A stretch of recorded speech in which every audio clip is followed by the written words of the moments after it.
optimal than dosing people up with these chemicals. I just really don't see. I just honestly do not see a good outcome overall for this kind of stuff. I just don't. Charlene wrote, I prefer VNS. I do know psychedelics are in therapists' minds. I believe it's coming to psychedelics, unfortunately.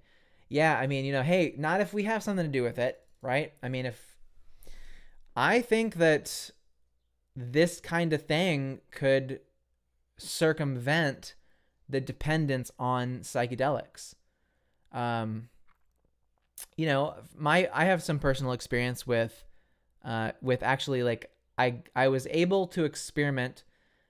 I don't have PTSD, I don't have trauma, but I was able to experiment with IV dripped ketamine. And was it as profound as I've been told it is? No, not at all. It was not this like, whoa kind of experience from my personal experience on IV ketamine was, I don't know. I just don't think it was. If I were really, really, really, really sad, then it might have been something that could have been cool. But for the average person, I just don't see that being good. I don't know, man. See, the risk is that, yeah, ketamine is extremely expensive, of course. It shouldn't be that. I don't think it should be that expensive, though, technically. But it's just it's the method of administration that makes it so expensive. Because you have to be, in a hospital setting. It's got to be IV dripped. And one thing that they tell you every time, and just by default when you're doing psychedelics, is you must take into account set and setting and your mindset before going into it. Like, that is not something you can just mess around with, right? So I don't know. I mean, I think these therapies are good, and I have friends who own psychedelic companies that are trying to pursue this as an option. And I have every incentive to just bullshit you and tell you, no, this is going to be great. I would be better for me and my friends if there weren't any questions about, should we actually question this? I could tell you, no, it's fine. It's great. It's good. You should totally do it. But even I'm not really sold on it. Just so you know, there's a clinic. So I told you that in Ashland, Oregon, where I'm from, in southern Oregon, just north of California, beautiful little town, not so beautiful anymore. Too many fires, too much crime, too much drugs moving in from California, of course. As anything in this country goes, is pretty much just goes to complete crap, as we know, because of heroin and drugs and meth. So that's kind of been affected there. But it was a beautiful place. Recently, in the last, I think 6 years, there was a place that opened up that was attempting to train people in psychedelic-assisted therapy. And they were running clinics on how to give people magic mushrooms and give trauma-based therapy. And they raised a lot of money, and they signed a lot of people up, and then they went bankrupt because apparently, I don't know, it didn't work out. Okay, so there have been attempts to do this for sure. There have been attempts to do psychedelic assisted therapy clinics where they mass train people, and those so far have failed to take off. So, and there are lots of reasons for that. People are like me, where they're like, hey man, I know what the 60s did to people. You think that those old homeless men in San Francisco, Berkeley, and Oakland just lost their grasp on reality suddenly? No, that doesn't happen like that. That happened because of psychedelics. They took one too many tabs of acid back in their day, and they scrambled their brains, okay? Psychedelics will do that. Psychedelics are known to mess with your grasp on reality itself. So no, I don't recommend that, And I could say the same about psychiatric medications, SSRIs. Those can cause you to lose grasp of reality as well, and become more depressed and commit suicide. They can all do that. You know, people who are tourists in Amsterdam will go to Amsterdam to take magic mushrooms and then think they can fly off of a building and legitimately jump off of a 10-story building to their death because they're on magic mushrooms. So, I mean, what's the big deal here? I mean, am I crazy here to think that like this should be taken very seriously? Anyway, so TK, you wrote, yes, please get this in the VA system. VNS would solve so many veterans issues. I totally agree. Lori, ketamine is expensive. Yep. The stats they were showing for various new psychedelics were not very impressive. Interesting, yet the risks are great. Yeah, I totally agree. Ultrasound all the way. Yeah. Jazz hands. Totally agree with you. I think ultrasound, almost zero side effects. Zero side effects of anything of note, my God, compared to what psychedelics could do to someone. Like, ultrasound, vagus nerve stimulation is the future. And guys, I say that with like every bit of conviction in my body. I've seen it happen in actual people. I've seen what it can do to them on a very deeply positive level. I'm talking life-changing stuff. Yeah, right. High five. Boo. So is that a high five or is that hands? I don't really know. Two hands kind of, and there's a sound. There's like a sound thing going around it. Anyway, who knows? Anyway, whatever. It's an emoji. But yeah, high five. Also, yours has been shipped out, and I have a tracking code I need to get you. By the way, for your brand new ultrasound. Woohoo! So cool.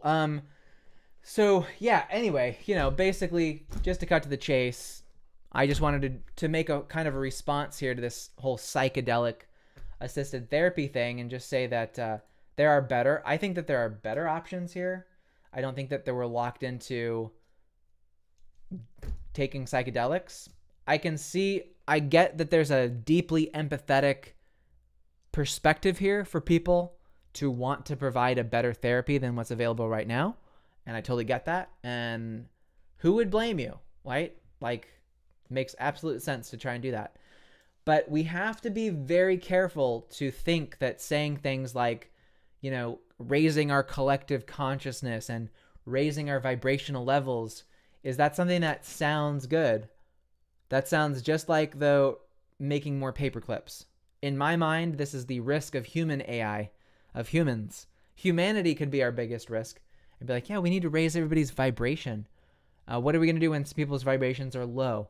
What do humans typically do to people who aren't in alignment with the bigger order, given the ability for the government to be involved and for people, what is the government? Look, Jesus, man, like, today you can get ostracized for not being woke enough. I don't need the government being like, your vibrational energy isn't high enough, homie. It's like, get the hell out of here. Who are you to judge what vibrational energy I need to be at? It's this whole thing of like, oh, well, these rich enclaves of liberality in San Francisco are so much higher consciousness than the person farming your food. Like, a farmer is some like low vibrational creature that just tends to the soil. But these San Francisco liberals who know everything about everything can't even keep a Whole Foods downtown open, can't keep human feces off of the sidewalks, can't keep homeless people from murdering tourists. They can't keep the crime rate down in San Francisco. Oh, but they will tip their nose up at you at any chance that they get, because they're higher. I'm higher vibrational than you, homie.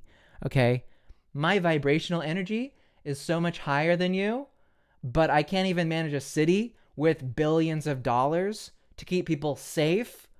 And then I need to provide psychedelic therapy because the people are so traumatized by walking from one building to the next building. Get the hell out of town. Come on. These people want to build systems like that and then say, We found the next great therapeutic method. Let's give people more drugs. No, I don't think San Francisco needs more drugs, dude. There's a lot of people on ketamine, microdosing LSD, taking mushrooms.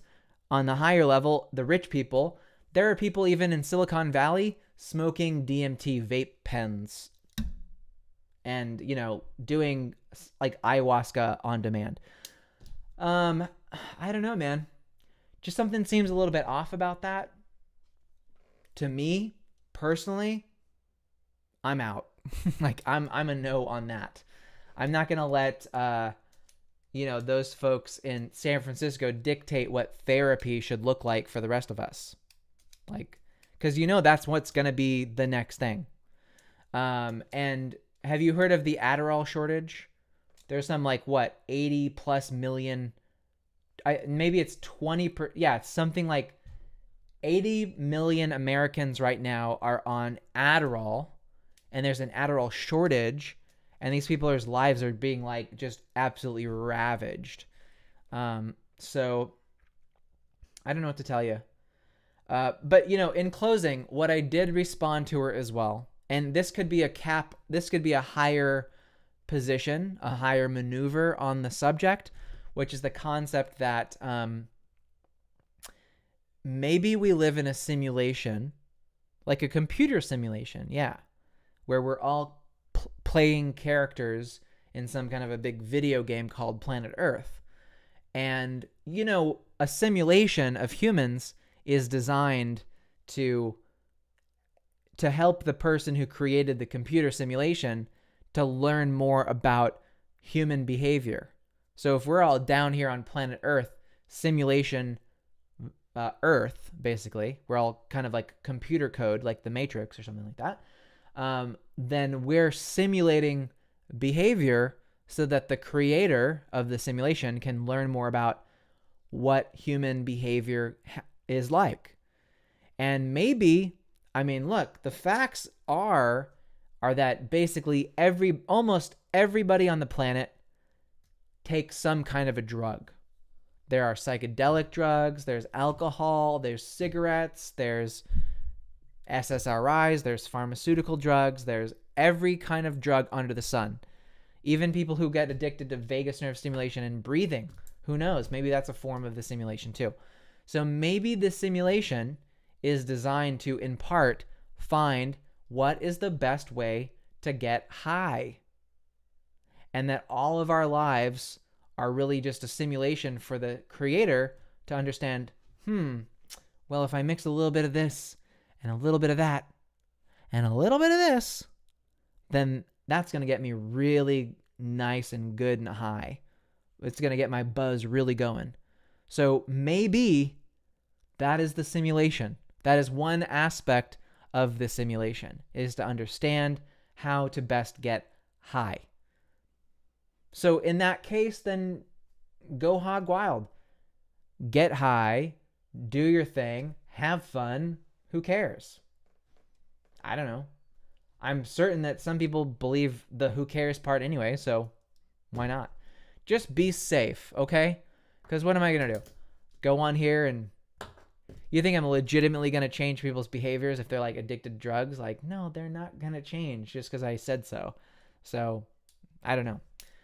But what I can say is that there are most likely a lot better things coming, like ultrasound vagus nerve stimulation, that will probably help you quit the drugs you're on, both addictive pharmaceutical drugs, as well as non-pharmaceutical drugs, if you catch my drift. If you're addicted to those, vagus nerve stimulation will probably be the best option for you.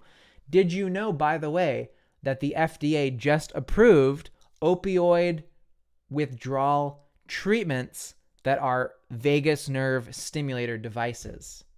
So if you have any doubt that what I'm talking about is some unreal thing, go take it up with the FDA. The FDA has already approved vagus nerve stimulation for treating depression, treating anxiety, treating weight gain, treating diabetes, treating epilepsy, treating heroin addiction. That's all approved. That means it's gone through clinical trials. The government has said, This is clearly a thing that we should be doing. And I see in this woman's comments, well, maybe we should look into the VNS thing. I haven't really considered that. You talk a lot about the vagus nerve a lot. And look, to be fair, in another version of reality, if we talk about multiple reality hypothesis, where there could be different versions of me in a different lifetime, maybe I would have a group on Facebook with just as many members, and it'd be called like psychedelics and neuroplasticity. I could have a Facebook group like that, and I could just be as easily saying all that same stuff. Here's the thing. I've done both. Guys, I'm admitting it now. I've done psychedelics. Oh my God. Oh my God. I took mushrooms. I've taken LSD. I've smoked DMT too. I was in Portland and I smoked DMT and it was crazy. It was insane. But I never created a Facebook group on any of those things because I'm like, this shit is dangerous. I wouldn't wish this on my worst enemy in most cases. This stuff is not good. It's not.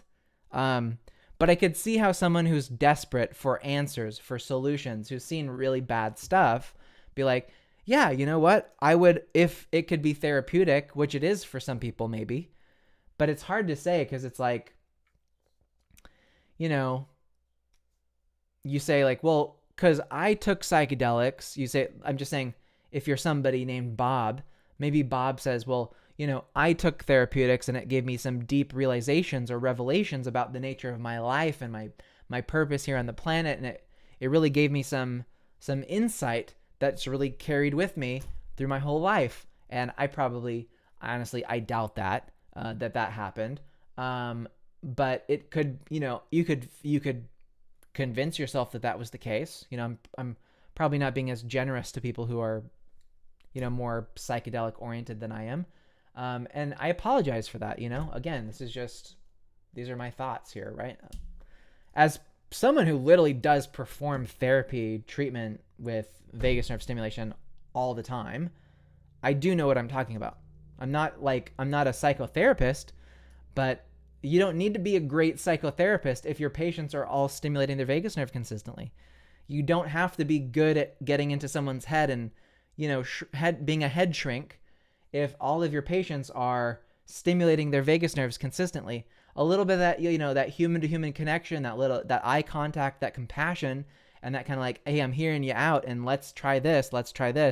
That is therapeutic in and of itself. I don't believe you need to incorporate psychedelics to be able to therapeutically help people. I don't. I've only had one client who I've ever recommended something that is mind altering, but it was nitrous oxide. That's it. There are therapeutic applications for nitrous oxide because what it does is it can stimulate your vagus nerve from the gas itself. Ideally, you would choose xenon gas, but it's $1,000 a treatment. So, xenon gas gets extremely expensive, and that's probably the better option. But for certain short case therapies, nitrous oxide in a therapeutic controlled context can be a very effective way to free your brain from your vagus nerve so that you can actually stimulate it properly. Because sometimes your brain can be so out to fuck you over that you gotta find some way to kind of like make it be quiet. So I've only ever once recommended anything like that, and it was nitrous oxide, not psychedelics. Just, again, not recommending psychedelics. I would never recommend doing psychedelics in like ultrasound VNS. Like, don't ever do that. But nitrous oxide, you could do a nitrous oxide and VNS and probably have some really good results. Probably. So anyway, but cool. Glad we got some agreement in the house. Super stoked. But yeah, I think honestly that's probably it. In terms of kind of putting a capper on this, I do want to return back to that original portion of last week's video or the other video on psychedelics on microtubules, because that I think is a really interesting area of exploration. Microtubules are in your vagus nerve and they're in your brain and they're responsive to ultrasound. So one area that I do want to get an answer for in her case is on the storage of memories and maybe traumatic ones in the vagus nerve in microtubules. I think it would be a fantastic subject matter to touch on at some point in the future. So I certainly will try to return to that subject, but we'll see. So cool. Well, anyway, honestly, I think that probably covers the vast majority of what I wanted to cover. So we're going to end it here on YouTube. So thanks on YouTube, like, comment, subscribe, all that fun jazz. And I'll see you guys tomorrow. And